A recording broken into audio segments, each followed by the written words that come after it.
a todas y gracias por estar aquí y compartir esta tarde con Julio Anguita. Yo la verdad que estoy bastante más nerviosa que cuando estaba haciendo los discursos de las elecciones.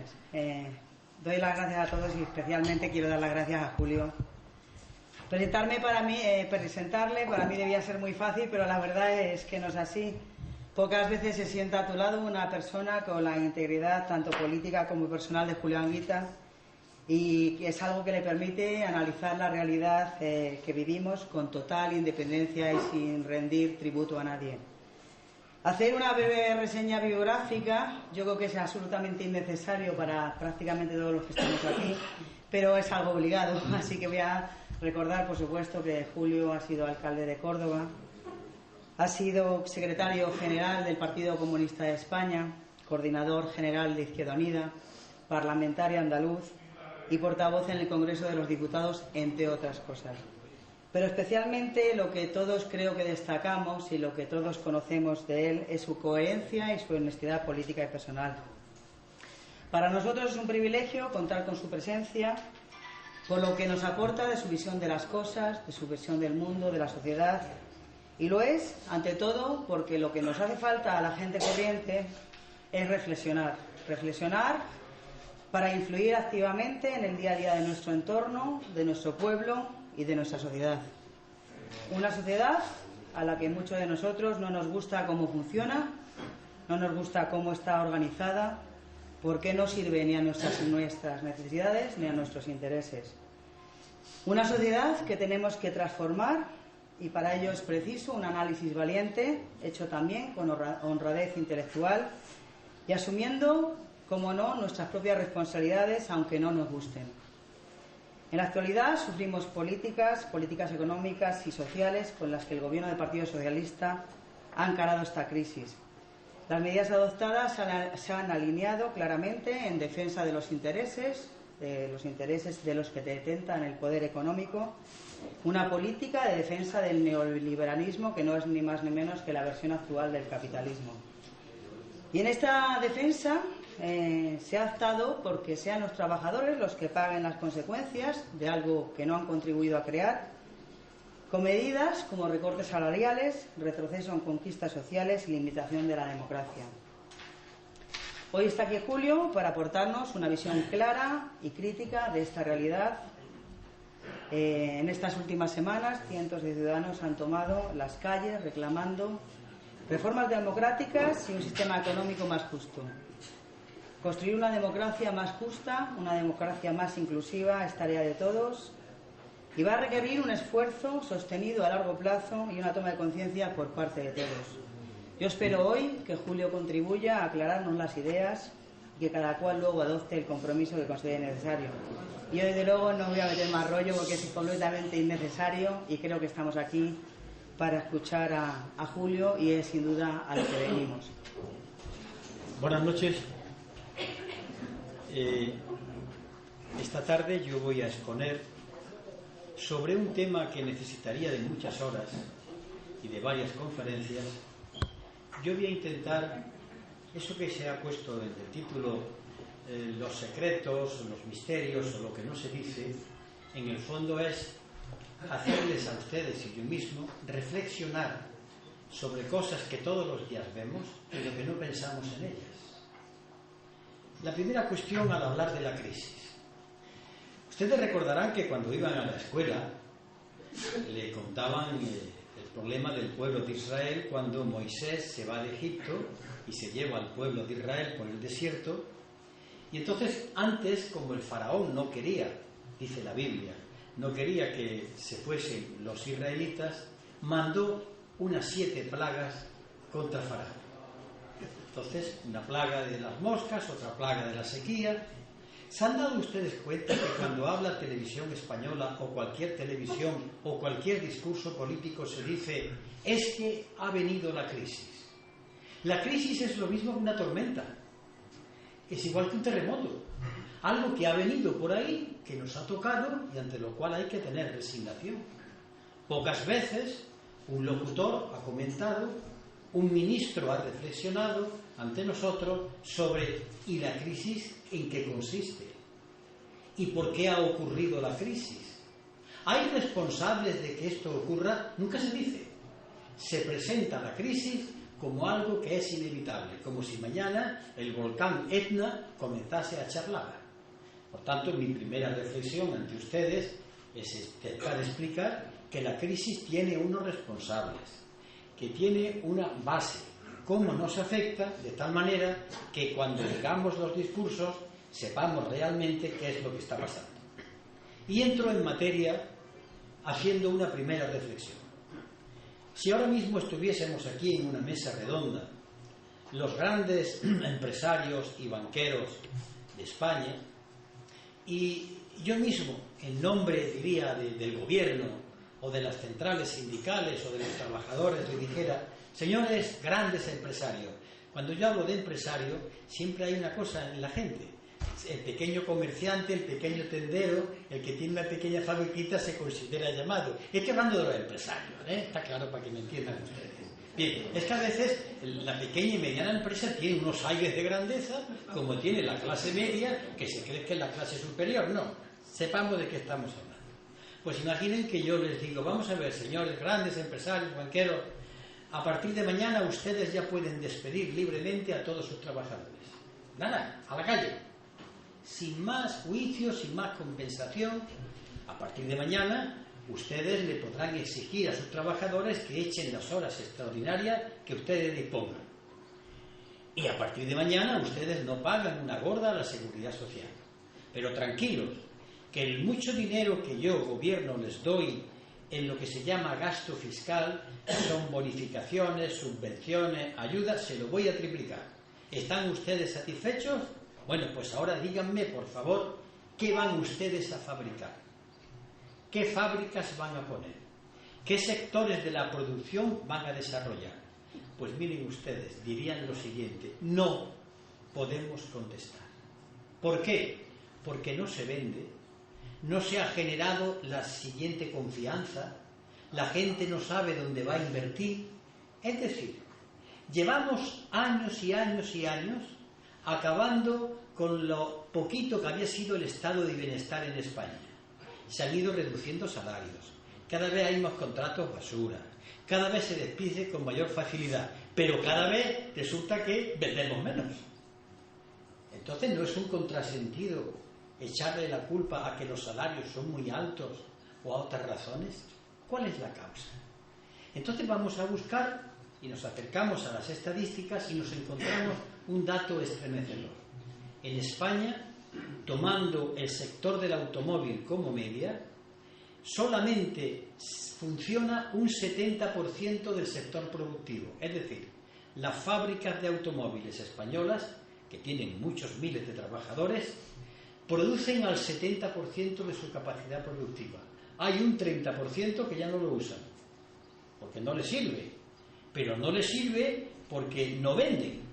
Pues bien, con ese 70% nos encontramos con las estadísticas de que ya están sobrando automóviles. Pues bien, ustedes van, por ejemplo, a un supermercado y nos encontramos que hay problemas de paro, el pepino, lo otro, gente que está parada en el sector agrario. Pero ustedes van a los supermercados y hay de todo. Yo nunca he visto las tiendas más llenas. Luego alguien está produciendo, alguien está fabricando, algunas manos están trabajando. Las tiendas no han bajado sus contenidos. ¿Por qué es esto posible? Y nos acercamos y le preguntamos a los productos: ¿usted yogur de quién es? Dice: yo soy francés. ¿Usted de dónde viene? Yo vengo de Francia. ¿Usted de dónde va? Yo vengo de Alemania. Nos encontramos entonces que muchos de los productos que compramos de fuera no están hechos aquí. Y evidentemente, al no estar hechos aquí, nosotros al comprarlo, sin querer, estamos creando puestos de trabajo fuera. ¿Qué ocurre en nuestra Unión Europea? Ocurre que Alemania, que puso mucho dinero en el euro, más dinero ha ganado. Alemania es la gran exportadora, la que vende más productos que nadie, mientras que España es el país que compra más que nadie. Esto se llama un déficit de la balanza comercial. Ya empezamos a entender dónde puede venir el tema de la crisis. Luego, entonces, el problema ya no es que la mano de obra sea muy cara, El problema no es que los derechos sociales sean ominosos a la hora de pagarlos, el problema es muy otro. El problema es que cada vez que hay más paro, el problema es que cada vez que los salarios se reducen, que los funcionarios le recortan sus sueldos, que a los jubilados le paralizan la pensión, esa gente cada vez compra menos. Esa gente no compra, y al no comprar no se produce. ¿Cuál es el problema de Grecia? A Grecia, en estos momentos, la van a socorrer por segunda vez. ¿Pero qué es el socorro de Grecia? Ojo, vamos a ver eso que se llama rescate, en qué consiste. Ustedes, por ejemplo, le deben a Ciento y la Madre, le deben a todo el mundo, hasta deben de callarse, pueden entrar. Y entonces llega alguien que le dice, tranquilo, yo voy a hacer posible que usted pague todas las deudas. Y para lo cual, ¿usted qué debe? 1.000 euros, tome usted los 1.000 euros, para pagarle a sus acreedores. ¿Y quiénes son sus acreedores? Los bancos alemanes, los bancos ingleses. Ahora bien, estos 1.000 euros, ustedes me los va a pagar al 10%. ¿Y de dónde saco el dinero para devolverle a usted estos 1.000 euros? Venda usted las industrias del Estado, suba usted los impuestos a los trabajadores, con lo cual la gente no compra. ¿Y qué ocurre? Que no puedo pagar el segundo préstamo. Entonces dicen, tranquilo, yo voy otra vez al segundo rescate, le voy a prestar otra vez 1.000 euros, pero esta vez al 15%, para que ustedes me paguen la deuda que generó la deuda y la deuda. ¿Y con qué los pago? Pues vendiendo más industrias del Estado, aumentando a los trabajadores y haciendo más recortes a los funcionarios, hasta que ya termina por ahorcarse. Caso de Grecia, caso de Irlanda, caso de Portugal, y les anuncio que el próximo, digan los ministros lo que digan, va a ser España. Por una razón fundamental, porque estamos entrampados hasta los ojos, pero la trampa no es una trampa del Estado. España debe ahora mismo, 2,5 billones de euros. He dicho 2,5 billones de euros. Pero no crean ustedes que los debe el gobierno. El gobierno no llega ni siquiera a 1 billón de euros. El restante dinero, hasta 2,5 billones, lo deben. Son las deudas de las familias y las deudas de las empresas. Cada vez hay más pisos que se entregan porque no se pueden pagar. Las familias ya se encuentran con préstamos bastante difíciles de devolver y las empresas están hasta aquí. Por tanto, esa inmensa trampa tendrá que pagarse ¿de dónde?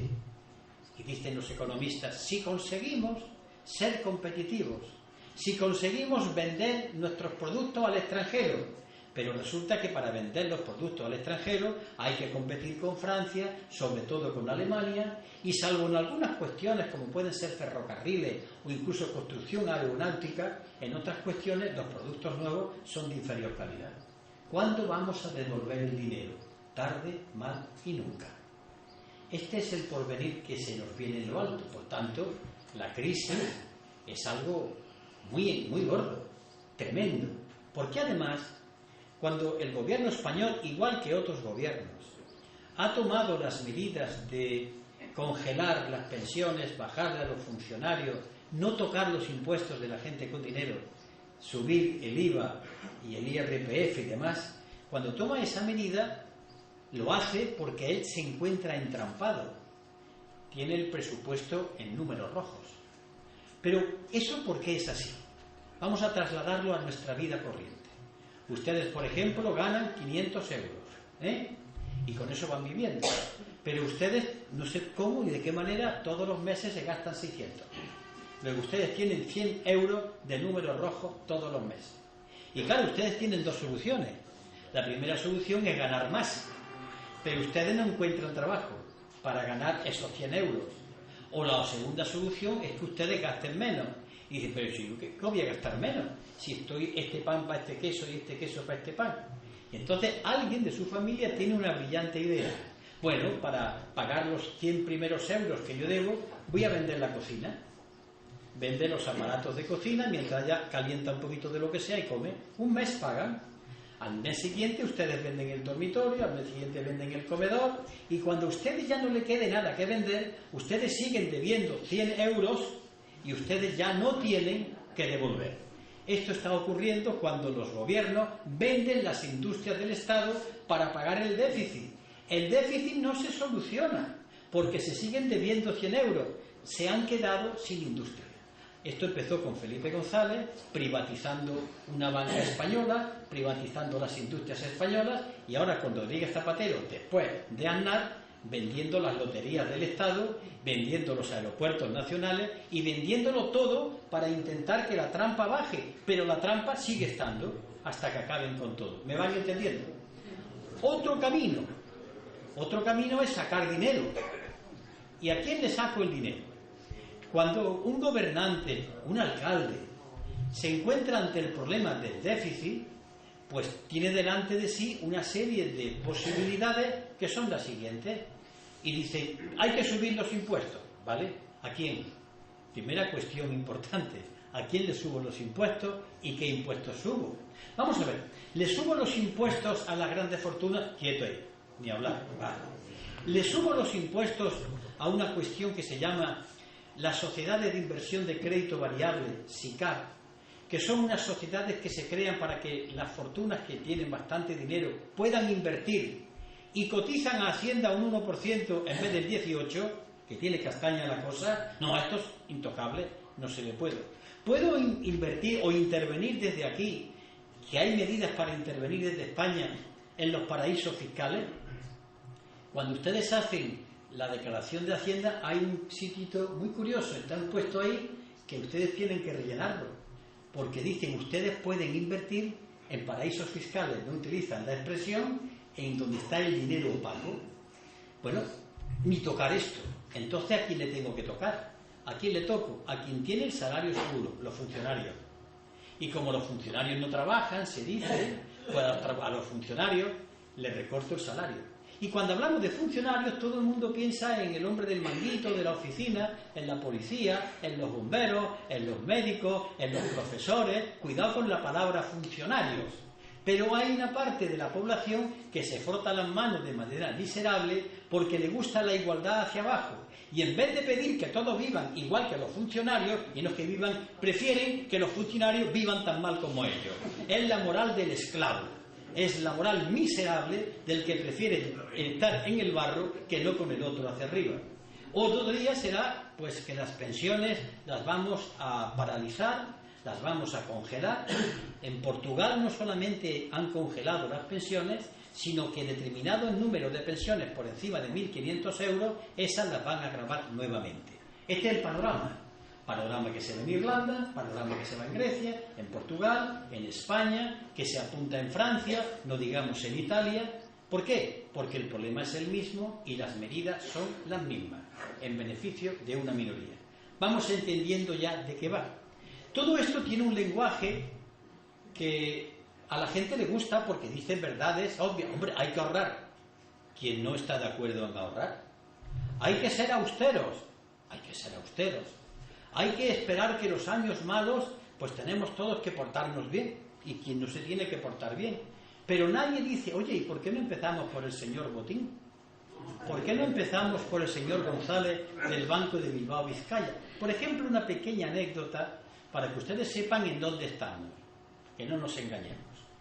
Hará de esto año y medio, esto que voy a contar está en un libro del catedrático de Estructura de Economía Aplicada, Juan Torres López, de la Universidad de Sevilla, en donde cuenta que hace un año y medio, cuando el señor Botín, presidente del Banco Santander, tiene que justificar dónde han ido a parar una serie de dinero que no le ha pagado a la Hacienda, el inspector de Hacienda y el abogado del Estado comienzan a hurgar y se encuentran con unas listas justificativas de por qué no paga, porque habla de unos préstamos que se le ha dado a personas, hasta que comprueba que esas personas llevan fallecidas años. Luego ha falsificado documento público. Resulta que cuando el abogado del Estado le mete mano al caballero, entonces le pide 170 años por estafa al erario público. Pues en ese momento en que el funcionario en cuestión, el abogado del Estado, comienza el proceso, a incoar el proceso, doña María Teresa Fernández de la Vega, vicepresidenta de Gobierno, lo llama y le dice, mire usted, señor abogado del Estado, yo como representante del Gobierno y por tanto que administro el Estado ahora, le digo que el Gobierno que yo vicepresido, no se siente estafado. Y como no me siento estafado, deje usted el asunto. Y le perdona a don Emilio Botín la cantidad. Este es nuestro país. Este es nuestro país. No solamente en este caso, sino en otros muchos más que están publicados y que no se sabe. ¿Saben ustedes por qué? Esto es dramático. Porque ellos saben perfectamente que en nuestro país no se lee. Si ustedes vieran los libros que hay por ahí y que nadie ha secuestrado, contando los robos, latrocinios que se hacen en el país y que la gente pasa como si aquí no hubiera ocurrido nada. Pero bueno, vamos, ya he puesto un poco el panorama para situarnos donde estamos. ¿Y por qué se originan las crisis? Cuando yo estudiaba Historia de la Economía en la Universidad de Barcelona, el catedrático de la asignatura, que era del Opus Dei, don Valentín Vázquez de Prada, a pesar de ser el hombre del Opus Dei, nos decía: señores, sepan ustedes que el capitalismo tiene siempre crisis. Es un sistema económico, un hombre conservador decía: el capitalismo tiene crisis. Y decía: siempre sales de ellas. Pero voy a explicar un poco el truco. Efectivamente, desde que el sistema capitalista existe, de manera periódica, hay una crisis, otra crisis, otra crisis.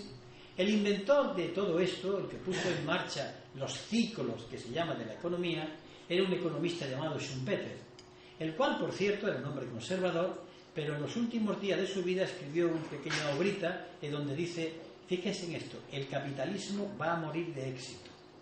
Vayan ustedes pensando qué significa eso de morir de éxito. El caso es que este señor pone en marcha la teoría de los ciclos, y hay ciclos que tienen nombres de economistas, un ruso Kondratiev, otro que se llama Juglar, pero es verdad, en la economía ha habido el siguiente ciclo. Por ejemplo, estamos en el momento de crecimiento, la economía llega a lo más alto y de pronto comienza a bajar, es un periodo de depresión, un periodo de recesión, que es cuando está más abajo, y vuelve otra vez a subir. Bueno, está bien, si nos ha pillado en un momento de baja, ya subirá. Lo que nadie ha reparado es lo siguiente, que cuando se pasa del momento de mayor depresión a subir, se han quedado en la cuneta millones de parados y millones de pequeñas y medianas empresas cerradas. Siempre. Eso no se cuenta. Que siempre hay muertos en esta historia. Que siempre hay gente que cuando la economía sube ha dejado de tener trabajo. Pero atención a esto. Cuando la economía sube, ¿quiere decir que no hay paro? ¿Qué quiere decir cuando la economía sube? Que evidentemente hay un conjunto de personas que ganan dinero. ¿Todas? Evidentemente no. Las que se han quedado atrás, esas no tienen dinero. Entonces, ¿qué ocurre en los telediarios?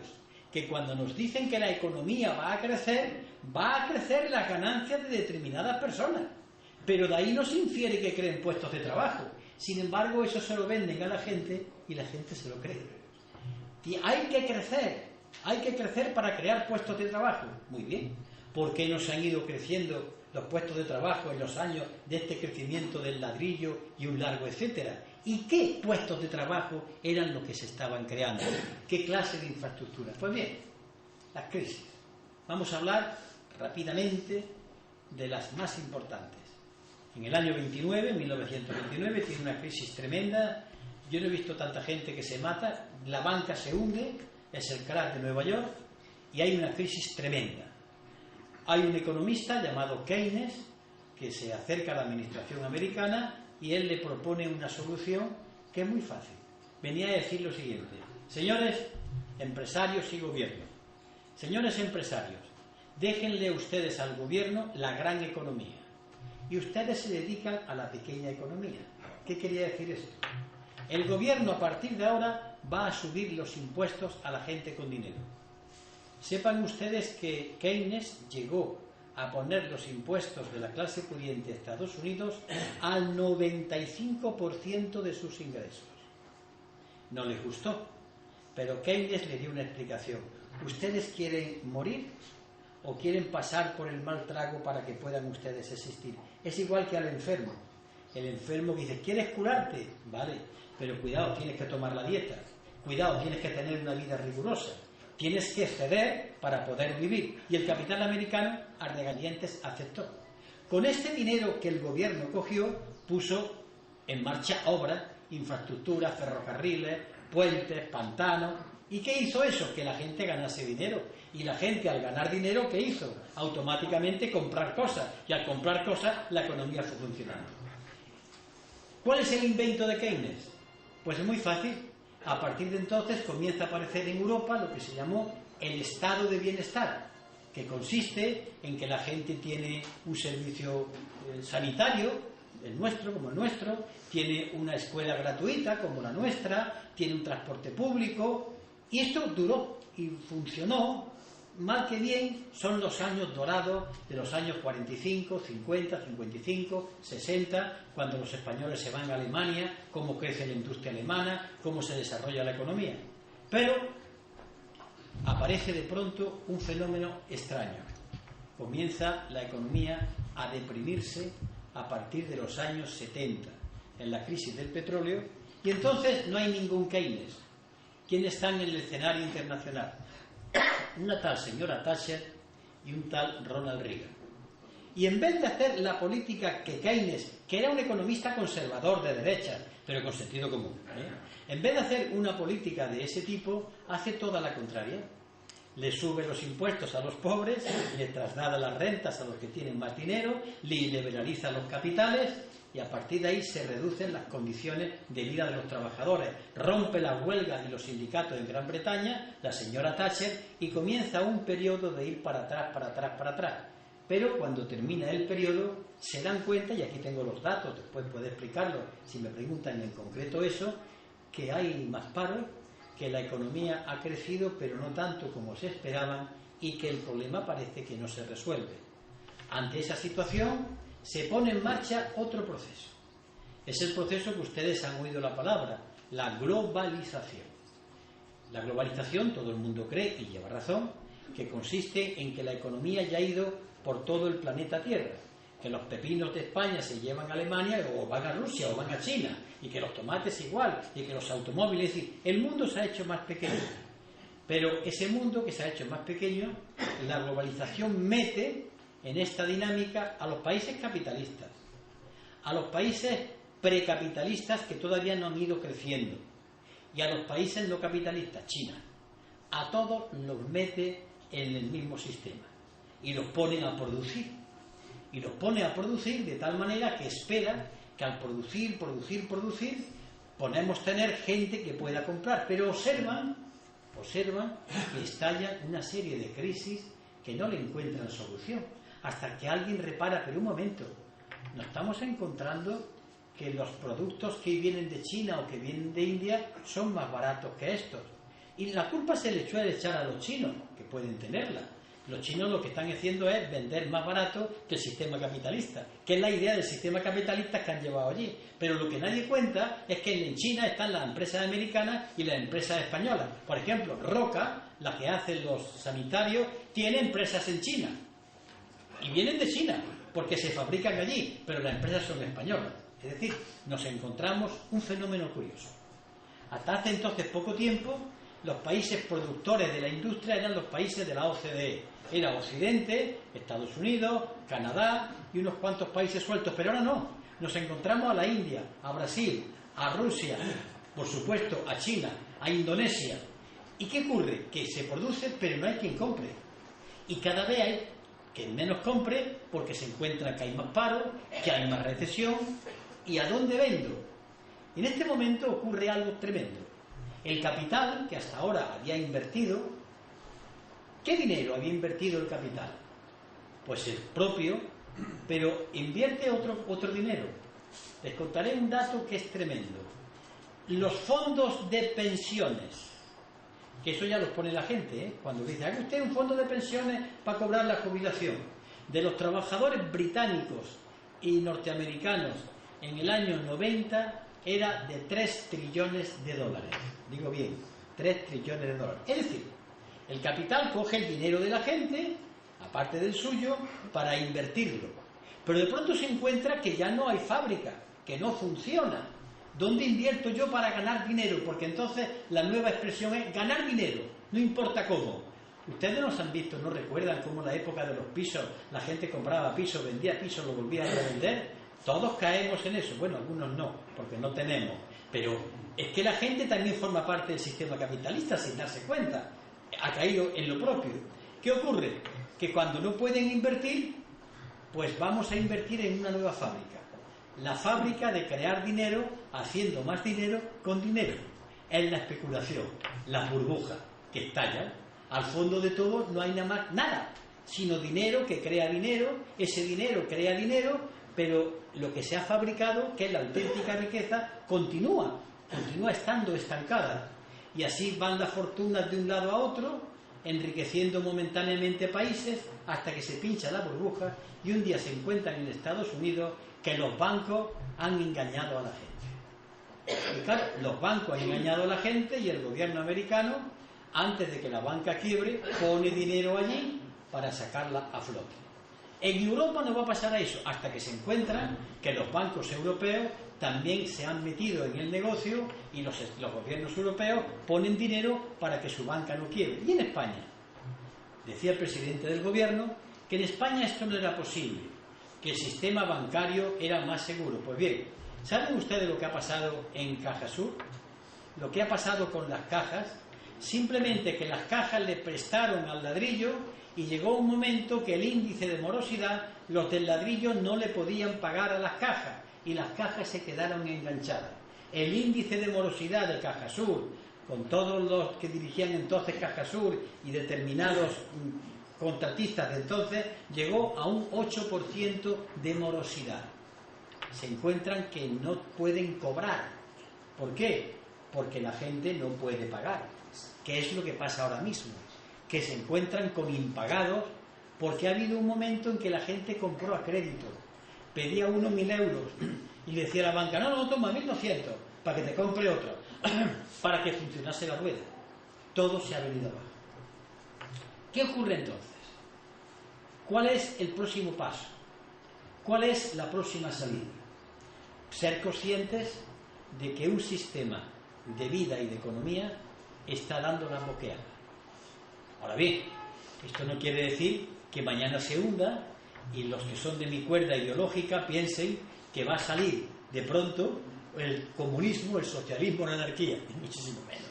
Puede venir la catástrofe o puede venir el fascismo, porque estamos en una época de crisis tremenda, porque nos hemos acostumbrado a creer que el dinero funcionaba, así vamos a invertir, nos lo han dicho los dirigentes políticos. Europa es el lugar donde esto funciona, decía Carlos Solchaga, España es el país de las inversiones, inviertan ustedes, en esto se gana dinero, y hemos ido montando una especie de rollo en espiral que ha hecho que la gente se haya ido endeudando, pero la economía de abajo, la que realmente es la riqueza, la fábrica, el campo, la mina, los trabajos intelectuales, manuales, esa es la auténtica riqueza, no el dinero. Un dato nos va a decir más que mis palabras. Vamos a ver. Desde el año 1980, la masa de bienes producidos se ha multiplicado por 10. Es decir, que si en el año 1980 producíamos 100 toneladas, ustedes piensen en todo, 100 toneladas, hasta ahora se ha multiplicado y tenemos 1.000, 10%, 1.000. Pues bien, la masa monetaria, el dinero, desde entonces se ha multiplicado por 800.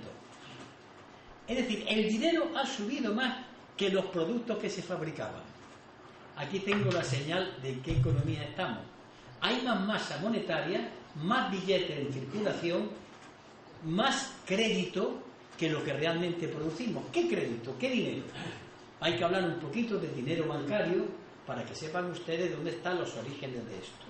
Imaginen ustedes que mi compañera es una banquera y yo llego y le digo, mira, préstame 100 euros. Y me presta 100 euros. ¿Cuánto dinero hay en estos momentos? Pues hay los 100 euros que ella me ha prestado. Ella apunta, que yo se lo debo, y yo cojo estos 100 euros y me encuentro a un amigo, yo también soy un banco más pequeño que ella, y me pide 50 euros. Yo le presto los 50 euros. Ustedes me dirán, bueno, pues aquí están los 100 euros. No. Porque yo con mis 100 euros puedo endeudarme. y puedo tirar de talonario, pero este de los 50 también. Luego hay 150 euros. ¿Dónde están? En el papel, pero hay 150 euros. Yo con el préstamo puedo comprar, y ella también. Pero esta otra también le presta a otro 25 euros. ¿Cuántos euros hay? 100 más 50 más 25, 175 euros funcionando y solamente 100 euros en papel. Este es el dinero bancario. Esto estaba prohibidísimo en la Edad Media y en otras épocas de la historia, porque decían, mire usted, las monedas son las que hay, pero no, como se vende a crédito, todo es fiarse de, y las cantidades aparecen, se apuntan. Por ejemplo, cuando Estados Unidos ha querido echarle una mano a su banca, pues a continuación, es muy curioso lo de la banca de Estados Unidos, esto no lo dice la televisión. De la misma manera que el Banco de España es del gobierno, del Estado que administra el gobierno, en Estados Unidos la Reserva Federal de Estados Unidos es privada. Es de la familia Rockefeller, Rothschild y unos cuantos. Y le presta al gobierno. El gobierno le dice, necesito 1.000 millones de dólares. Y automáticamente la Reserva Federal apunta que el gobierno tiene permiso para gastar 1.000 millones de dólares. Y apunta. Y el gobierno gasta. Esto no quiere decir que el gobierno se haya puesto a imprimir billetes. No, no. Que le da una especie de... Y con eso es como si ustedes le dan un papel, un pagaré, tiene derecho a 1.000 pesetas. Ustedes se van a la tienda de Baena, porque ustedes se fían del pagaré, del que lo ha firmado. No hay un duro, todo es un apunte. Y funciona con apunte. No se ve el dinero, pero el apunte sí. De tal manera que, por ejemplo, la FED, la Reserva Federal de Estados Unidos, que es el Banco de Estados Unidos, en estos momentos tiene trincado al gobierno estadounidense por la cantidad de 3 trillones de dólares también. Claro, Estados Unidos puede hacerlo, hasta que se ahorque, porque Estados Unidos tiene una cosa muy importante, que es su moneda. Hasta 1944, en una convención en la que estuvo Keynes, celebrada se llama el Acuerdo de Bretton Woods, se acordó una cosa muy importante para la economía mundial. Se dijo, a partir de este acuerdo, el oro es una cosa importante, todos respondemos con oro, pero el dólar también, de tal manera que una onza de oro Troy, que son 31 gramos y pico, vale 35 dólares. Es decir, que ustedes van a cualquier parte del mundo con una onza de oro y ustedes saben que llevan 35 dólares. Pero en el año 1971 el presidente Nixon, ante la petición del general Charles de Gaulle de que le diesen dólares por el oro, por los dólares que tenía, anuló esta cuestión y dijo, a partir de ahora ni oro ni leches, a partir de ahora la moneda es el papel dólar. Y por tanto el gobierno de Estados Unidos le da a la maquinita y puede responder y hacer billetes sin que haya oro que lo respalde. Pero cuando eso ocurre, lo que está haciendo Estados Unidos es volcar su deuda a los demás, porque los demás compran y venden en dólares. ¿Y quién hace los dólares? Estados Unidos, que no tiene que darle cuenta a nadie. Claro, pero esto es una soga que ahorca a los demás, pero que uno también puede ser ahorcado en ella. Hoy se encuentra el gobierno americano, está a punto, en muchos aspectos, de una suspensión de pago. Cerca, muy cerca, aunque tiene un potencial industrial, y sobre todo Estados Unidos tiene una base económica muy importante. Se llama la Sexta Flota Americana, se llama su ejército, que suple, por la fuerza de sus armas, aquellas cosas de economía que no consigue, porque es una economía en recesión frente a lo que ha sido la economía de Japón, la economía de Alemania, la economía china, la economía emergente todavía de India y otros aspectos. Bien, si nos damos cuenta, esta crisis es de difícil solución, porque hasta ahora estábamos acostumbrados a lo que he dicho antes, al círculo, a recesión, auge, crecimiento, recesión, aunque se quedaba gente parada y se cerraban industrias, bueno, pero íbamos saliendo. Pero ahora pasan los años. ¿Saben ustedes que la crisis empezó en el año 2007, no? Ya venía de antes, pero empezó a notarse. ¿Han oído ustedes al gobierno decir, hasta el año 12 el paro va a seguir funcionando? Y dicen, digan usted el 15. No encuentran salida. Y es normal. Pero claro, al no encontrar salida es porque ya no saben qué hacer con el sistema. Lo que ocurre es que desde otras ideas no hay la alternativa preparada, porque todavía seguimos pensando con las ideas clásicas. Un ejemplo: los sindicatos, hasta ayer o hasta hoy, siempre han tenido una idea muy clara. Yo tengo que ir a la huelga. La lucha obrera consistía en participar en la tarta. Hay una tarta en que el capital participa y los trabajadores pelean por coger una parte cada vez mayor, normal. Esto está dentro de lo que se llama la lucha de clase. Pero bueno, lo que ocurre, ¿y si la tarta ya no existe? ¿Y si la tarta ya no vale? ¿Qué va a repartirse? Es decir, el problema es que ya no vale. Crezca usted gobierno de manera indefinida, a crecer, dice el gobierno. ¿Y qué hago? Más pisos, están sobrando. ¿Qué hago? Más pepinos. Mirad lo que está pasando en Alemania. ¿Qué produzco? Más hoteles. Ustedes, que hay muchos hoteles. ¿Qué produzco? Más automóviles si no se compran. Ven ustedes dónde está el problema. Y este problema hay que explicárselo a la población. Y hay que explicarlo, decir que se necesita un cambio de mentalidad y un cambio en la justicia social. Que mañana empiecen a pagar los que mantienen sus impuestos, que se persiga el fraude fiscal y que se le diga a la población que los tiempos de las vacas gordas se han acabado por mucho tiempo, casi para decir para siempre jamás. Se han acabado. ¿Y por qué razones se han acabado? Por algo que está ocurriendo en el mundo. Junto a esta crisis, que yo estoy describiendo muy por encima, hay un fenómeno inquietante para el sistema, para mí no. Es que de pronto se calcula que de aquí a 15 años va a aparecer una masa de unos 800.000 millones de personas. El planeta tiene ahora 7.000 millones de personas. Van a aparecer unos 800.000 millones de personas con una capacidad de compra de lo que se llama clase media. Es decir, se considera clase media, según estos estudios, aquellas personas que ganan al año entre 25.000 y 30.000 dólares.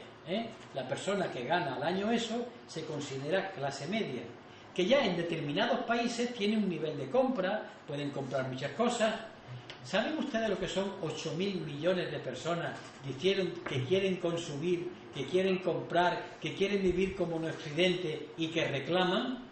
Tenemos que pensar entonces que hay que pensar en cómo se redistribuye la riqueza del país.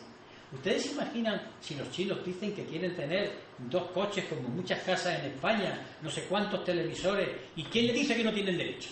¿Qué es el problema? Luego, tenemos que pensar que tenemos una crisis. Esto se llama la crisis del crecimiento económico. ¿Por qué? El sistema capitalista ha ido funcionando en la medida en que metió en la cabeza de la gente que hay momentos en que la gente ha conocido con el sistema capitalista que vivía mejor. Yo no niego, como dice un sindicalista alemán que era rojo, que el sistema capitalista es el mejor para producir las cosas que a veces no se necesitan. Pero bueno, ha vivido de 3 ideas que nos ha metido a todos hasta aquí. Una, el mercado, la economía libre. El Estado no puede dirigir la economía, el Estado no puede intervenir, lo cual es mentira, porque el Estado siempre interviene.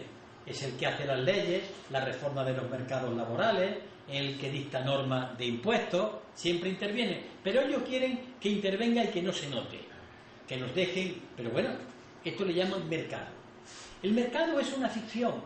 El mercado es como algo que se coloca ahí al cual le echamos las culpas. Yo diría, es como un santilulico, que me cure el santo. Todos sabemos que una escayola, pero nuestra fe hace que a veces una curación que parece milagrosa no lo sea. Yo la tengo por milagro. El mercado era lo que se ha dicho. Esto es la libertad de mercado. Cuando Zapatero dice no tengo más remedio que subir los impuestos porque los mercados me han exigido que para poder yo invertir o sacar más deuda tengo que subir los impuestos. Entonces todos los jefes de gobierno recurren al santilulico, al dios mercado. ¿Y quién es el dios mercado? Porque parece que no tiene cuerpo. Claro que no tiene. ¿Quiénes son? El Banco de Santander, el Banco de Vizcaya, la banca alemana, la banca francesa, las multinacionales. Pero hemos puesto el santo, diciendo que son los mercados. Esa primera idea no sirve. La segunda idea era la competitividad. Esta palabra no se cae de la boca de los dirigentes políticos. Hay que ser competitivo. Y uno se arma de paciencia y le pregunta: ¿Qué es la competitividad para ustedes? Hombre, vender más que comprar. Perfecto. Usted, país, el que sea, tiene que vender más que comprar para tener su cuenta corriente, su saldo, claro. Pero usted no ha preparado una cosa que es muy curiosa, es de cajón, es de primaria. Si todos ustedes y los que están ahí somos todos países del mundo, y yo le digo, todos ustedes tienen que ser competitivos, ¿me quieren aclarar a quién puñeta le vendemos? Porque alguien tendrá que comprar. Alguien tiene que comprar, o le vendemos a los marcianos. Luego, la propia idea de competitividad es enfrentar a unos países con otros, unos capitalistas contra otros, perdiendo siempre los trabajadores, en una quimera, en una ilusión, en ser competitivos, cuando eso no puede ser.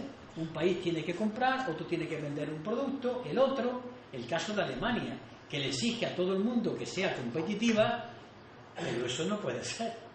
Alguien tiene que comprar. Esa idea ilusoria, cuando se traslada a la realidad, ¿en qué consiste? Pues muy fácil.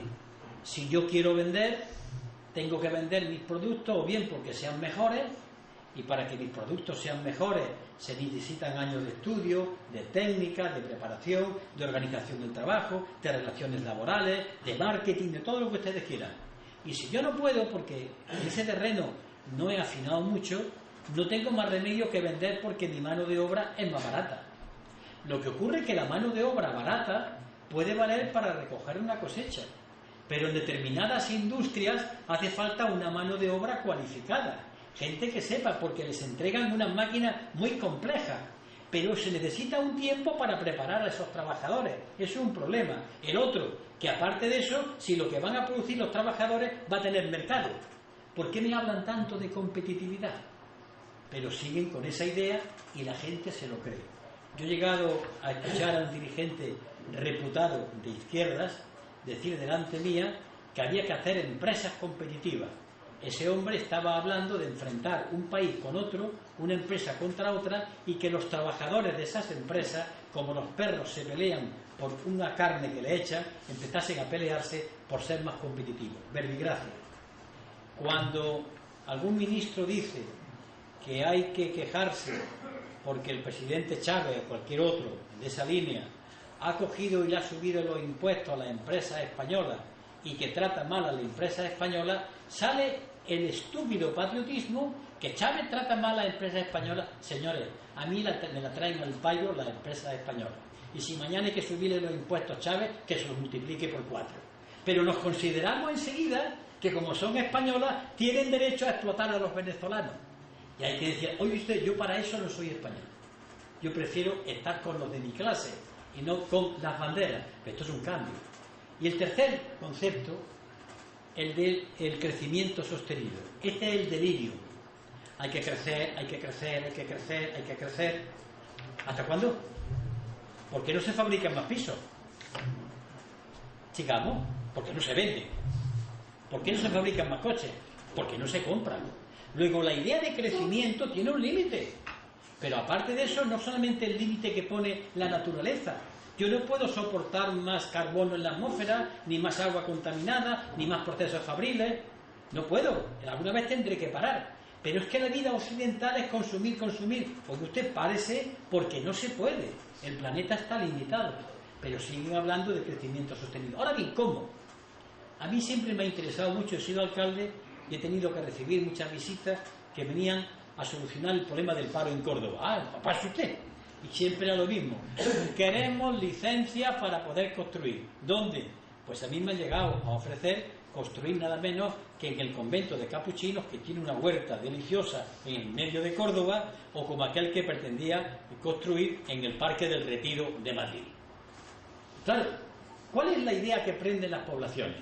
Alcaldes que montan inmensos campos de golf que se tragan toda el agua del mundo, que no crean nada más que 4 o 5 puestos de trabajo, y la población, sí, que se hagan campos de golf porque crean puestos de trabajo. Y con la cosa de que crea puestos de trabajo, que no se crean ni muchísimo menos, más de 4 o 5, las poblaciones van cayendo, desertizando su campo, agrediendo el medio ambiente, montando industrias extrañísimas, que cuando terminan levantan el tenderete y se van. y los alcaldes incautos caen como tontillos una y otra vez. ¿Por qué? Porque la población parada, yo lo entiendo, dice que quiere tener puestos de trabajo, pero no ha parado a pensar qué puestos de trabajo, si son fijos, qué remuneración tiene, qué tejido productivo.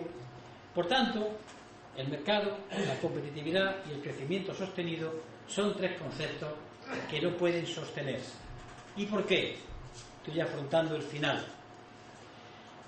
Porque, aparte de que ya no sirven, no solamente hay una crisis económica, hay otra todavía mayor y de más profundidad. Yo le llamo, y sobre ella hago una o dos conferencias, fíjese meterla aquí, se llama la crisis de civilización. Esta ya es mortal. Junto a la crisis del petróleo, la crisis del medio ambiente, la crisis medioambiental, esta misma, la crisis de los alimentos. ¿Saben ustedes que hay países a los que se le ha obligado a sembrar determinadas materias, las multinacionales, acabando con su propia agricultura, o obligándoles a que compren las semillas que ponen, por ejemplo, la empresa Monsanto o americana, y que quiten los cultivos que le han permitido comer hace mucho tiempo? Así han impuesto un tipo de agricultura con semillas especiales, con lo cual hay momentos de hambre en el mundo. Pues todas estas crisis en Occidente llegan al momento cumbre. Carlos Marx, y tengo aquí la expresión y no la voy a leer, en el Manifiesto Comunista, él, como hombre del siglo XIX, cree que la civilización occidental era la mejor que había. Llama bárbaras a las naciones que él llama atrasadas. Sin embargo, ¿en qué se basa la civilización occidental? La civilización occidental es entendido como Europa, Norteamérica, Canadá, algunos países que descuellan, lo que ha sido siempre el capitalismo, ¿no? ¿Cuáles son las características? Tiene dos. ¿En qué se ha basado el capitalismo? En dos pilares. Primero, la industria. El capitalismo industrial comienza a existir en el siglo XVIII en Gran Bretaña con la máquina de vapor, después aparece la electricidad, comienza después la robótica, la fibra de vidrio, es decir, la empresa, el sector que da origen al nacimiento del proletariado. Es decir, Occidente, es decir, fábrica, es desarrollo capitalista. Pero otro pilar era el siguiente: en Occidente surge la democracia representativa, es decir, los parlamentos, los conceptos de los derechos humanos, la democracia, que la gente vota, elige sus gobernantes. Eso es un concepto de Occidente. Y durante un tiempo ha ido con las dos banderas: el desarrollo industrial, el sistema democrático, con muchas comillas, pero democrático representativo. A veces han chocado, pero ha llegado un momento en que el primero, con su crisis, se está comiendo al otro. Cuando Rodríguez Zapatero dice yo tengo que obedecer a los mercados, Rodríguez Zapatero olvida que a quien tiene que obedecer es a los que lo han votado. Pero se pierde. Y entonces las decisiones ya no se toman por los gobiernos. Las decisiones las toman formalmente unos ministros que se reúnen en Europa, pero por lo alto están las cuentas de los bancos. Esto es lo que hay que hacer. Y entonces la soberanía popular que los ha elegido se encuentra traicionada. Pero es más, los parlamentos que elegimos para que legislen ya se callan, ya no legislan sobre economía, ya no intervienen, eso lo dejan ya para Bruselas. ¿Y en qué queda la política? En meterse uno con otro 4 años o cada 4 años para sacar el acta. Pero ya la política no interviene en la economía. ¿Por qué? Porque la política no puede acercarse a la economía. Y aquí me quiero parar. Ese es el mayor disparate, yo diría, el mayor crimen que se dice y nadie quiere atajar. La política significa las decisiones que toman los colectivos. Que funcione la cosa muy mal, de acuerdo, pero la política es las decisiones de los seres humanos. Un banquero no puede decidir frente a los intereses de la mayoría. ¿Quién decide por nosotros, bien o mal? A las personas que hemos elegido. En el momento que las personas que elegimos obedezcan a quien nadie ha elegido, en ese momento la democracia ha muerto y está muerta. Hagan ustedes conmigo o después en su casa un ejercicio. Cójase la Constitución española. No van a leer nada más que 2 títulos: el título preliminar y el título séptimo. Léanlo despacito. los españoles tienen derecho a... ¿Se van ustedes a morir de risa o de llanto? No sirve para nada. Cuando dice el artículo 47 que todo español tiene derecho a vivienda, pues yo ahora hago una propuesta que estoy haciendo por ahí. Miren ustedes, cuando se demuestre que a alguien que está hasta aquí, que le van a quitar la vivienda el banco, y se demuestre que no puede pagar la hipoteca porque no puede, y se demuestre que no tiene más vivienda que esa porque no tiene otra residencia, el banco pierde la hipoteca, porque el artículo 47 dice que todo español tiene derecho a la vivienda. ¿Pero qué estoy diciendo? Un conflicto. Por primera vez, en toda su crudeza, el conflicto siempre ha existido, pero por primera vez la legalidad, las leyes, los derechos humanos chocan frontalmente contra el mercado. Son incompatibles, no pueden mantenerse, no pueden sostenerse. Esta es la crisis de una civilización. Cuando sus dos pilares chocan y uno se traga al otro, esa civilización está muriendo. ¿Quieren ustedes ideas claras? Pues miren ustedes más. Hace años un señor que fue muy conocido, el presidente del Bundesbank, Hans Steinmeier, lo dijo con una claridad tremenda. Dice, los políticos deben saber que tienen que obedecer las órdenes de los mercados, que es la de los bancos. Bueno, pues muy bien. Dice Juan Español, que está en la plaza y se rasca la cabeza, pues que se presenten los bancos a las elecciones. No. Lo que ocurre es que las elecciones se presentan no para mandar, sino para ser capataces. En España el amo es Botín, el capataz es Rodríguez Zapatero. Y si gana Mariano Rajoy, será el nuevo capataz. El problema de estos capataces es que en su discurso le hacen creer a la gente que cambiando de partido gobernante y no cambiando el modelo van a conseguir más cosas. Es el truco de los prestidigitadores, de los ilusionistas. Y si no, díganme, vamos a la realidad española. Año que gobierna don Felipe González. ¿Quién empezó a privatizar y a vender las industrias del Estado? El señor González Márquez. ¿Quién hizo las primeras reformas del mercado laboral? El señor González Márquez. ¿Quién continuó la faena? El señor Aznar López. ¿Quién la ha continuado después? El señor Rodríguez Zapatero. Y por tanto, los españoles a la hora de votar la derecha, la izquierda, caen, y perdónenme cariñosamente, caen a veces como tontillos. Porque igual que los niños cuando van a ver los cristovitas, ¿saben lo que es los cristovitas que se dicen en Córdoba? Está el bueno y el malo. Y los niños, el malo le pega al bueno, los cristovitas son fulanito, menganito, la derecha, la izquierda, son iguales. Pero el pueblo español vuelve a caer en el tema de los cristovitas. Tranquilo, lleva cayendo hace siglos. De modo que tampoco ustedes se sientan especialmente afectados. Claro, por eso no se explica nunca lo que hay detrás, por qué existe esto, por qué ocurren estas cosas. Y por ejemplo, cuando el señor Rodríguez Zapatero dice, no, hay que hacer sacrificios para que no nos rescaten. ¿Qué está diciendo? Saben ustedes que a Grecia la han rescatado, ¿no? Han rescatado a Irlanda y a Portugal. Y entonces Rodríguez Zapatero tiene una auténtica preocupación porque no tenga que llevar la banca internacional y decirle, queda rescatado. Que es lo mismo que decir, date preso. Queda rescatado porque, ¿por qué?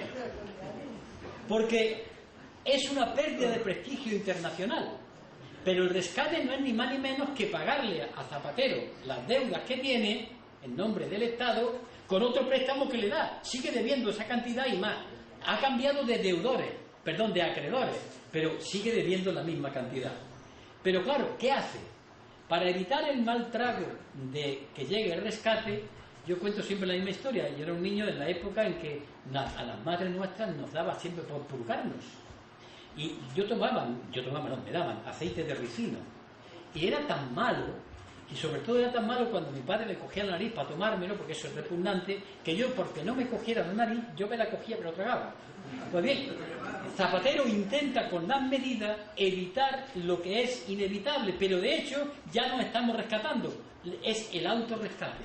Nos estamos poniendo una serie de medidas antes de que nos las pongan los demás, pero al final es lo mismo. Bien, ante esto, ¿qué hay que hacer? Yo confieso que esto es difícil, Pero para empezar, lo primero que tienen que tener los ciudadanos es las ideas claras. Y ya estaré ahí. La idea es clara. La idea es clara y sobre todo dos conceptos que yo repito una y otra vez, soy muy cansado, soy muy cansino.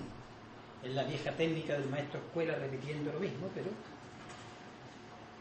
cuando alguien o la mayoría de la sociedad diga, miren ustedes, la economía es una ciencia, de acuerdo, pero una ciencia que no decide nunca. Quien decide es la sociedad y los poderes públicos que la representan democráticamente. Y por tanto la economía tiene dos señores a los que tiene que obedecer. Primero, al desarrollo y la posibilidad de la vida en el planeta, la biosfera. Crecer económicamente mientras nos cargamos el planeta, ni hablar. Lo digan todos los economistas del mundo, porque nos cargamos la vida. Y la segunda, la economía tiene que estar a las órdenes de los derechos de los seres humanos, los derechos humanos. Es decir, la economía tiene que estar al servicio de que haya vivienda, al servicio de que haya puestos de trabajo, al servicio de los derechos humanos, no los derechos humanos al servicio de la economía. Pero hasta ahora lo han vendido al revés. ¿Y cómo se asume? La economía tiene que crecer para crear puestos de trabajo. ¿Dónde? Vamos a ver, en el sector del automóvil están cerrando secciones enteras, que la pasaban andando con la SEA y con la Renault. ¿Dónde? ¿En la construcción? ¿Dónde va a crecer? Más pisos. Si hay montones abandonados, venga, ¿qué vamos a producir? ¿Dónde entonces pueden estar los sectores de futuro? Estoy pensando con decenios por delante. Y hay tres líneas de puestos de trabajo, hablando del reparto de la hora de trabajo y otras cosas que me vienen al cuento. Primer eje, lo que podríamos llamar sanidad y bienestar social. Médicos, ATS, practicantes, cuidadores sociales, asistentes sociales, esos son puestos de trabajo necesarios para que los mayores, los chicos vivan mejor. Que ese es un puesto de futuro, que nunca se agota. Dos, lo que podríamos llamar educación, que no es solamente los institutos, la escuela y la universidad, sino la cultura. Hacen falta mucha gente para eso. Y tres, el medio ambiente. Desde quitar hierbas en los campos para que no haya incendios, desde rescatar acuíferos, desde la repoblación forestal, desde crear filtros verdes, de ir regenerando la basura que se tira y reciclando. Todo eso es una inmensa cantidad de puestos de trabajo de futuro. Y evidentemente el sector primario, la agricultura, la industria, pero ya la industria no puede absorber esa mano de obra y con otros parámetros de tiempo de trabajo. Esto es una revolución. Pero yo cuando pregunto, dígame usted algo que no sea esto, no me contesta. Es que no hay respuesta. Hemos llegado al límite de un crecimiento, no de todo, en que el planeta ya no puede seguir. Ellos lo saben. Por eso Schumpeter dijo esa frase, el capitalismo morirá de éxito.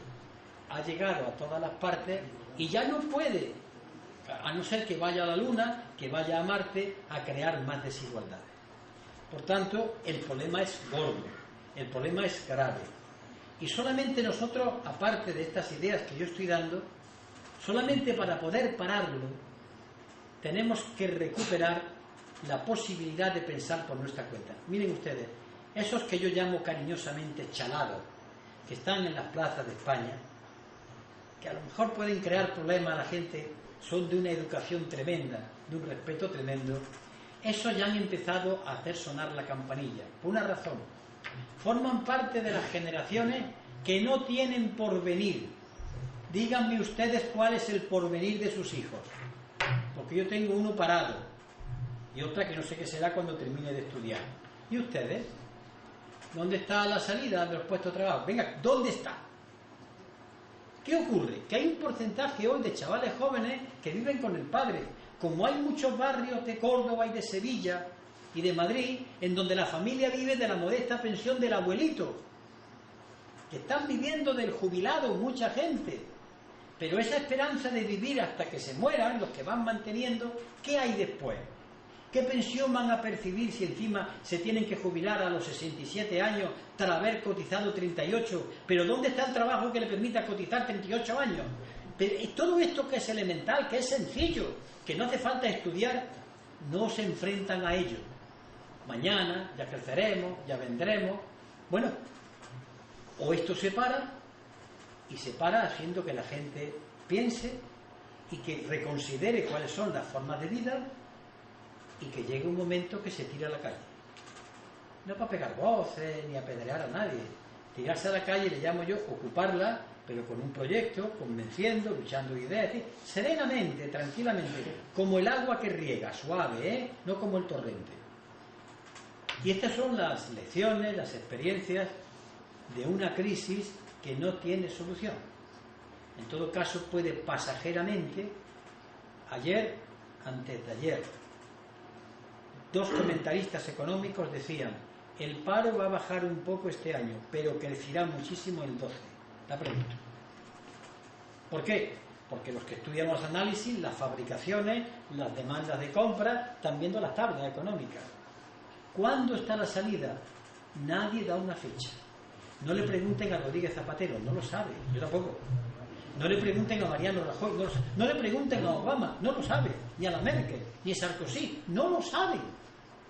Eso sí, ellos tienen que vender confianza.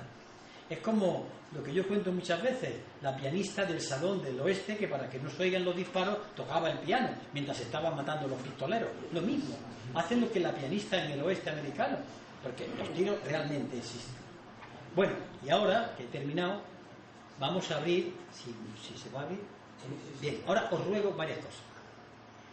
La primera es que, si os parece, yo cada 3 preguntas voy a contestar.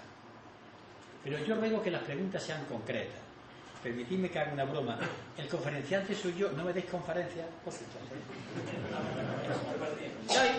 Y yo contesto. Eso, una. Y que sean claras, y si yo sé contesto, si no. Y otra, cuando termine mi exposición, yo os agradecería que no me vengáis en masa a saludar, porque acabo agotado. Dejadme tranquilito y yo lo agradezco. Empezamos.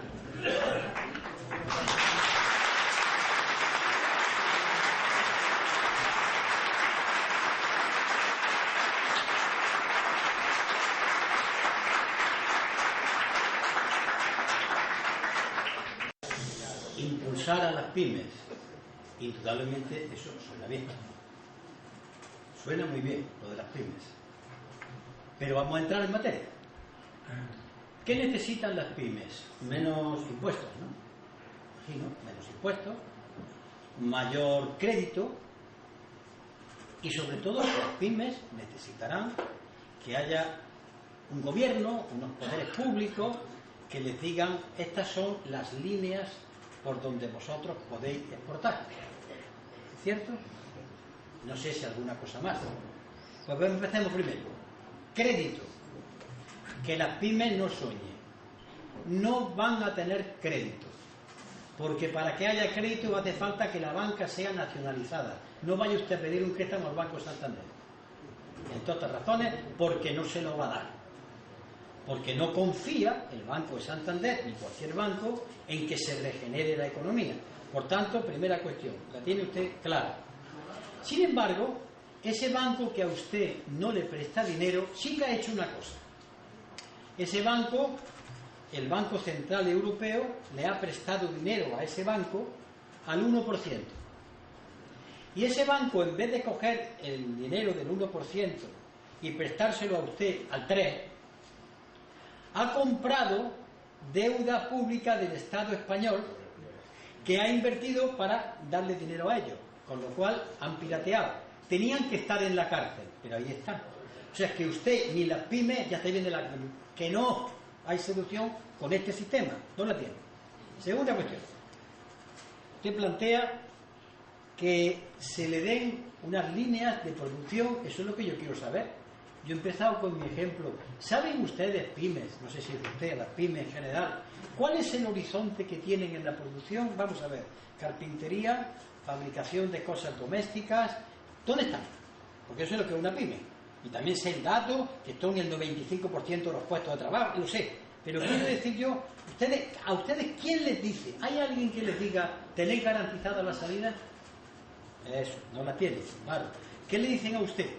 Espérense ustedes que haya confianza. De pronto llegue aquí algo. Bien. Y la tercera cuestión. He hablado del crédito, he hablado de esto. Y otra cosa, ¿a ustedes necesitan que el Estado le ayude subvencionando? ¿Necesitan subvenciones? Bien, supongo que las subvenciones serán para que ustedes pongan en marcha proyectos. Bien, esos proyectos tienen que constatarse con el mercado.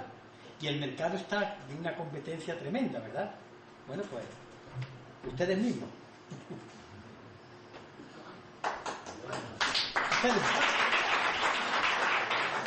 Que esto en otra situación se podía hacer, claro, pero las pymes cuando piden estas cosas, yo les pediría, pídanlo ustedes que tienen derecho y razón, pero pidan que la banca se entregue, si no están ustedes cantando en la luna. Pidan que los gobiernos intervengan, si no ustedes lo que hacen es quejarse. Pidan que, y digan, ¿y qué van a poner ustedes? ¿Cuáles son las condiciones laborales con sus trabajadores? Todo esto, evidentemente.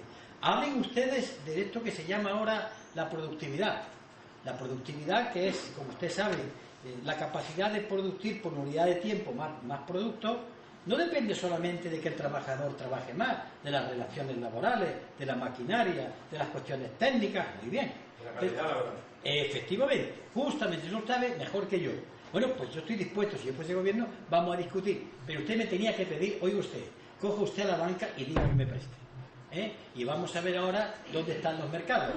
Y a lo mejor hay que decirle al pueblo español, yo sé que esto para los europeístas de salón me van a excomulgar. Señores, compren productos españoles. Ahora dirán, no, esto es intervencionismo, esto es que nos tenemos que defender ante lo que hay.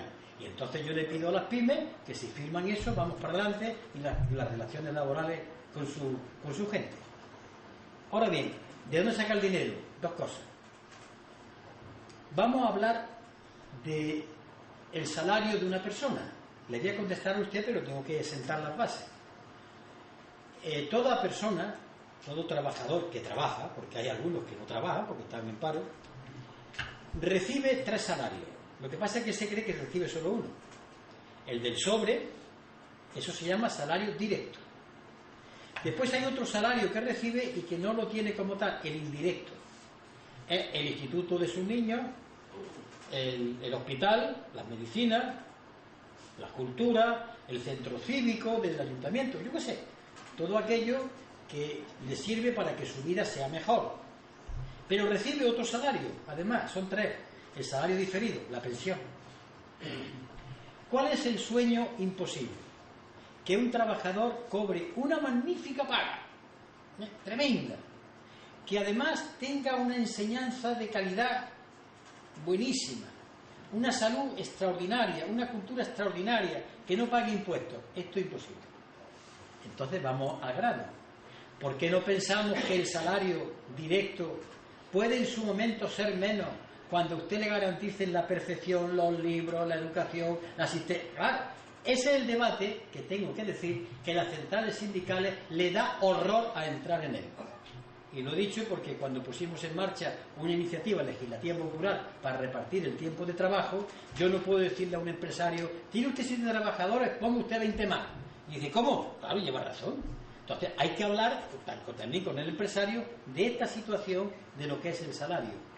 ¿Por qué? Porque sí hay. Con estas condiciones sí hay. Hay gente. Basta con que tenga un salario, sepa que no tiene que gastar ni un duro en todas estas cuestiones, que tiene su cultura asegurada. Es un cambio de sociedad. Y si en todo caso, para empezar, ¿dónde sacamos el dinero? Pues se lo voy a decir. Banco de Santander, a pagar. No sé qué, hay que sacarlo donde está. Banco de Bilbao Vizcaya, a pagar. Sociedades de inversión de capital variable, a pagar.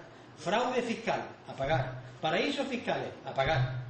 Y esto no fue en la Rusia soviética, fue en Estados Unidos, cuando Keynes grabó con un 95% a los capitales. Y era un capitalista inteligente que quería salvar el sistema, pero sabía, hay que sacrificarlo. Pero actualmente son una utopía. Actualmente es peor, una quimera. Una quimera.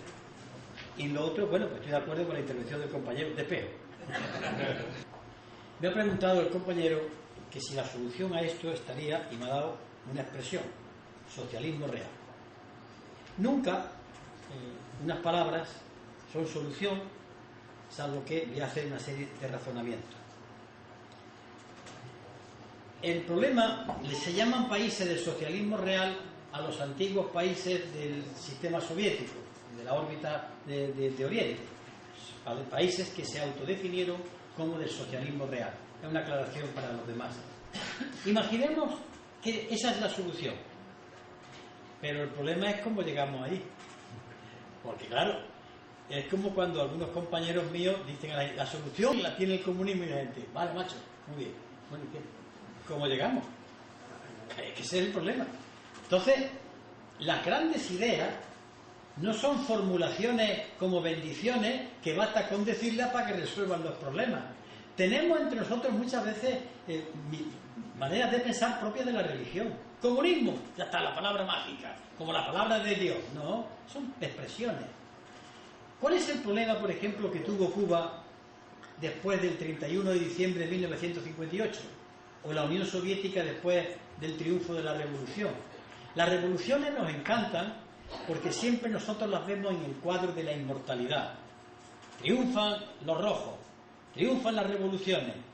Sí, y al día siguiente, ¿de qué se come? Y al día siguiente, ¿qué pasa? Y al día siguiente, que ya no hay tiro y las poblaciones dicen que quieren vivir, ¿qué desarrollo económico hay? ¿Qué disciplina ciudadana? ¿Qué participación? Es que eso hay que hacerlo, porque si no, no hay revolución. Y eso es lo difícil.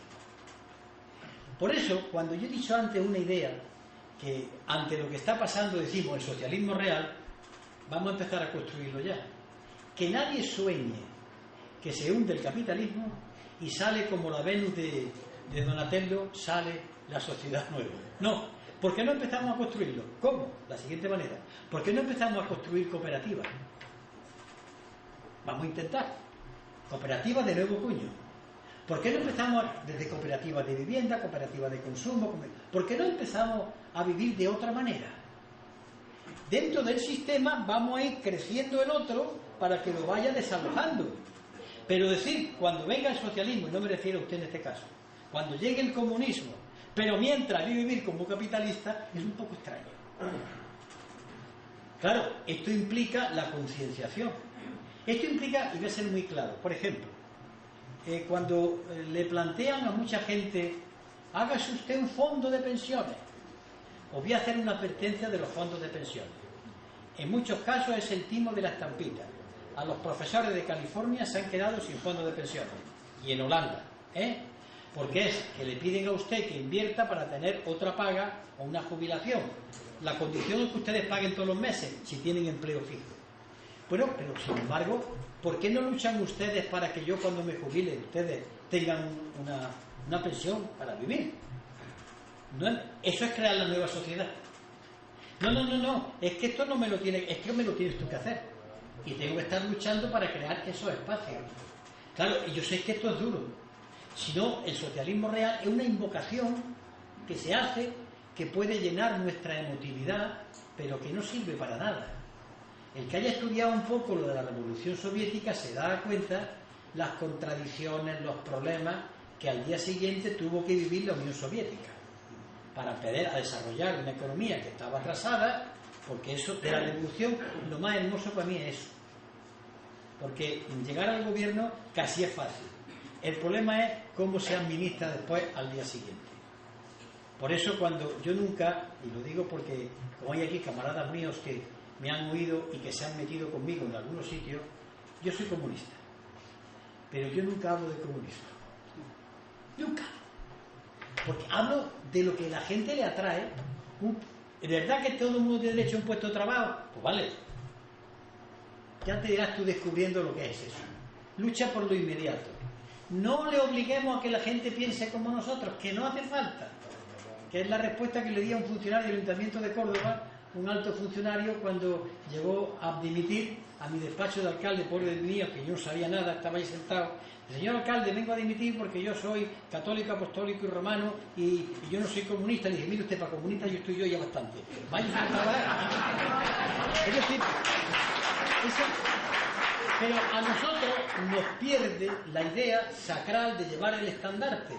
A la gente hay que acercarse de los problemas que tiene diario. Que ya se va del partido si quiere, si no, pues importa. Pero el caso es que, y ese es el cambio que tenemos que operar. Lo inmediato, lo concreto, lo que a la gente la motiva, lo que le perturba, lo que le angustia. Perdón si me extendo. Si hay derecha e izquierda. Otra cosa es quienes se ponen el manto y lo han confundido. Porque lo que usted está diciendo es de izquierda. Ah, pero un momento, permítame que hable yo ahora. Lo que usted está diciendo ha sido el pensamiento de la izquierda de siempre hasta que, como dicen en los pueblos, se daleó. Pero izquierda y derecha existen, han existido. Lo que ocurre es que alguien se puso el manto de la izquierda y a lo mejor era de la derecha y viceversa. Pero desde que comienza la palabra izquierda, no sé, compañera, surge en la Revolución Francesa, cuando los partidarios de la justicia se sientan al lado del presidente de la Asamblea.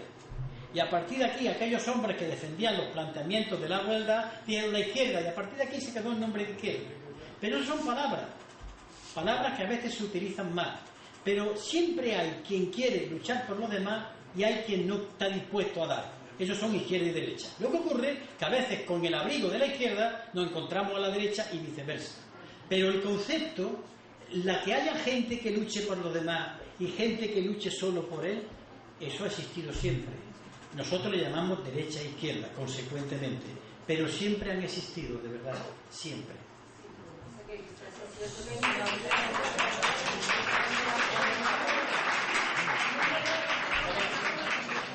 Yo quisiera hacer una pregunta, Julio, sobre también una cosa que yo creo que repercute mucho en la crisis, es la corrupción que hay en los partidos políticos. Creemos que estamos viendo todos los días los medios de comunicación, un poco en todos los sitios, todavía salen políticos corruptos, y eso también creo que influye mucho. ¿Podría opinar? La corrupción es la segunda naturaleza de los españoles. Voy a... La primera es ser humano, animales unos y racionales otros, pero la segunda es... Porque es un problema que me encanta. Yo soy durísimo con los corrompidos de la política y con los empresarios corruptos también y con los banqueros corruptos también y con los que maltrabajan y engañan en su trabajo y con los que no pagan un puñetero impuesto y viven de los demás. Este ha sido un país de ladrones. Y sé lo que estoy diciendo. Pero bien querido y bien visto por la población, que es lo que me preocupa. Este es el país que eleva y vota a los sinvergüenzas. Y el votante que vuelve a votar a un ladrón, ¿no es también un corrupto?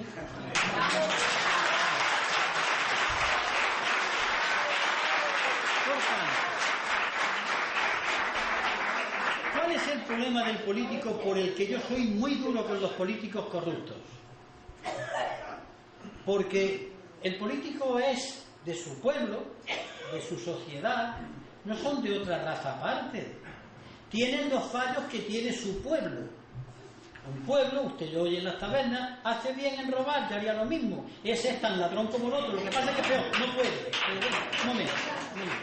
Ahora bien, cuando un hombre o una mujer llegan a ser elegidos y este está hecho del mismo barro, tiene entonces, por mor de esa elección, que cambiar y combatir la corrupción.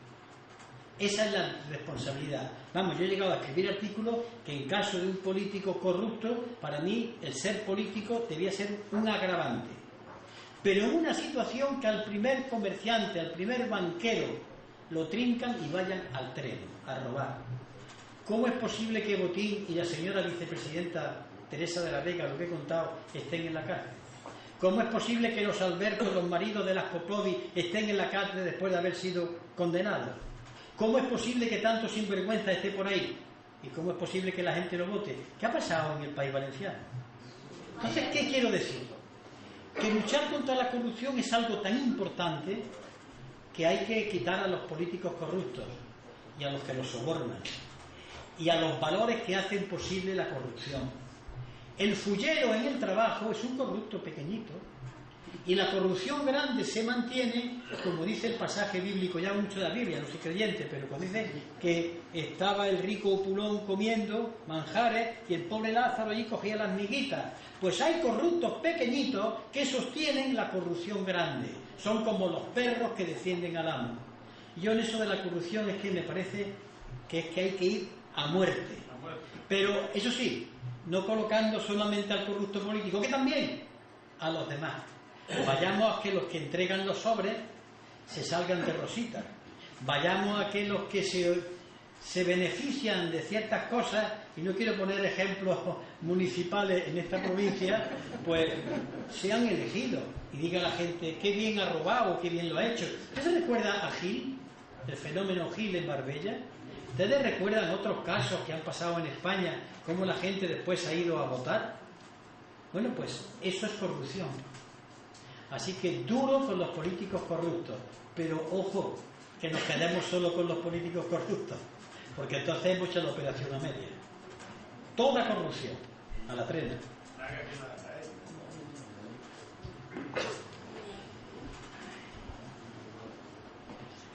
¿Más preguntas? Pues, si no hay más preguntas...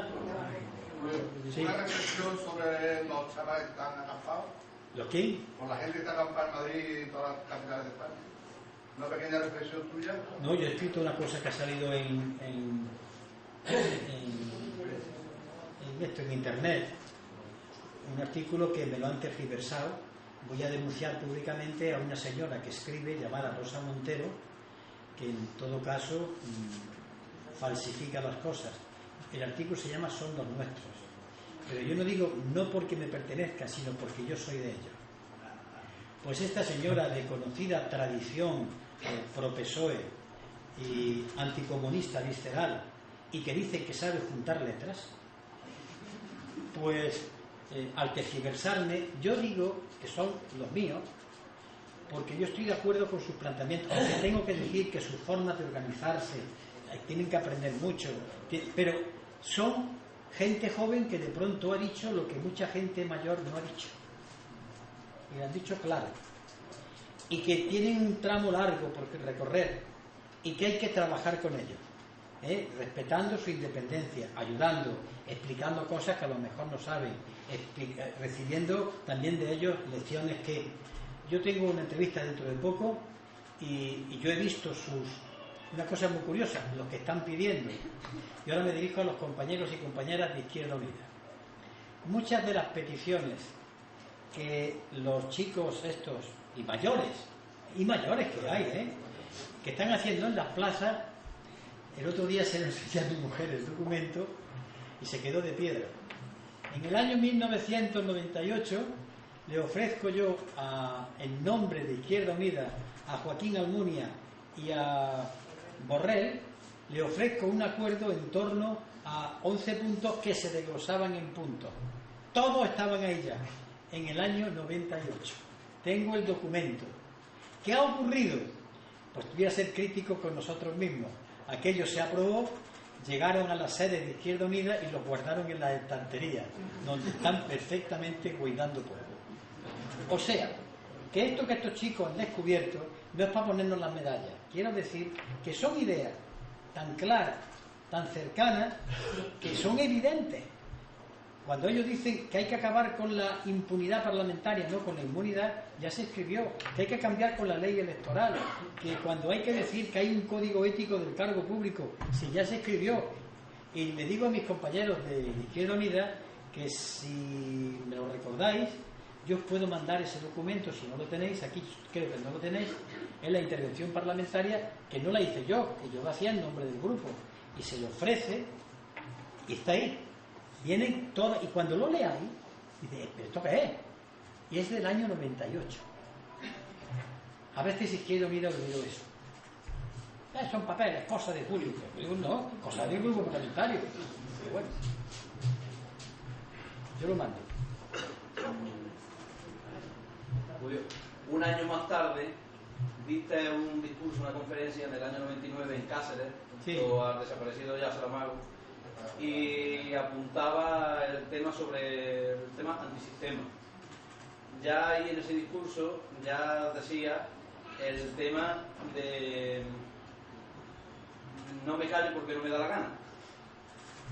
Tendrá que ver esto también con otro tipo de crisis que tú nos has comentado ahora, y posiblemente vaya en relación a la crisis del pensamiento, del libre pensamiento, y a la crisis de la conciencia. Hombre, es el problema del pensamiento único y el pensamiento débil, cuando la izquierda ha accedido al pensamiento de los que mandan. Pero es que quiero hacer aquí un comentario. Claro, es que eso aquí ya no cabe más cosas. Es que, perdona, han pasado ya casi 12 años y hay que decirlo, parece que tan solamente han pasado 12 días, porque es que tenemos el mismo panorama que había hace 12 años, lo tenemos ahora mismo. Entonces, el problema, pienso yo que eso es un problema de pensamiento, de conciencia. ¿Qué pasa con nuestro pensamiento? ¿Quién lo está adormeciendo? ¿Cómo se puede combatir eso? Para empezar, lo adormecemos nosotros. En esta sala, que yo conozca bien, hay 3 locos: Arenas, Rejón y yo. Y llamo locos a todos aquellos que a veces han ido contracorriente. Y da la puñetera casualidad, oye, pues que llevaban razón. Pero no porque fuésemos más inteligentes que nadie, sino porque veíamos que estábamos con los ojos. El ser humano que no tiene curiosidad es un marmolillo. Nadie que se siente en un sitio y diga, ¿y esto por qué es? ¿Y esto por qué no es? Es una cosa, no es una persona. Pues en política hay muchas cosas que comen y hablan. Todas nuestras posiciones, nuestras propuestas eran por observar lo que pasaba, haber leído algo y sobre todo haberlas rumiado, revinado, que dicen en el campo, revinar las cosas. Y por eso los discursos o las propuestas, cuando son correctas, son clásicos, como las clases, es eterno, siempre ocurre. La de cantidad de bofetadas que yo en concreto y los demás en otros debates nos hemos llevado con el tema europeo, todavía me escuecen. Pues clavada, Maastricht, Niza, Ámsterdam. Pero ¿qué ocurría? Que aquello no le gustaba a la clase política instalada, y a través de sus periódicos, el periódico El País y los demás periódicos, empezaron a cargar contra aquellos locos que se atrevían a cuestionarlo, ¿no? Y la gente a veces cayó en decir que estábamos locos. Pues no estábamos locos. Locos son los que se quieren engañar, y es así. Pero bueno, esto ha pasado siempre, ¿eh? Esto es tan antiguo como la humanidad, no es nuevo. Lo lamentable es que uno consume su vida, consume energías, crea problemas en su entorno por estas cosas que nos dedicamos, y se consigue tan poco. En todo caso, algunas veces la satisfacción de decir, bueno, por lo menos nos han dado la razón, pero eso es muy poco para el desgaste energético que hemos tenido, ¿no? Y por eso hablo de esos dos, ¿no?, que saben de lo que estoy hablando.